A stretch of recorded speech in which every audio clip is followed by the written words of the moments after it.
গণঅভ্যুত্থানের শহীদদের কবর জিয়ারতের মধ্য দিয়ে সাংগঠনিক কার্যক্রম শুরু করেছে সদ্য আত্মপ্রকাশ করা রাজনৈতিক ছাত্র সংগঠন বাংলাদেশ গণতান্ত্রিক ছাত্র সংসদ।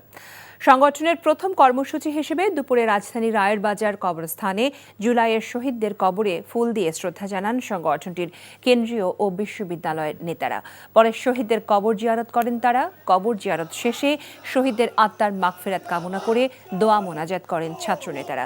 জিয়ারত শেষে তারা বলেন, বিদ্যমান রাজনৈতিক ছাত্র সংগঠনগুলো শিক্ষা প্রতিষ্ঠানে ছাত্রদের জিম্মি করে অপরাজনীতির যে সংস্কৃতি চালু করেছে তা আর চলতে দেওয়া হবে না। আমরা আজকে শহীদের কবরের পাশে দাঁড়িয়ে আমরা আজ প্রতিজ্ঞা করছি, আমরা আগামী দিনের বাংলাদেশে জুলাই গণঅভ্যুত্থানের যে আশা আকাঙ্ক্ষা, যে দায় এবং দরদের জন্য তারা জীবন দিয়েছেন, আমরা সেটিকে প্রতিষ্ঠা করে ছাড়বো ইনশাআল্লাহ।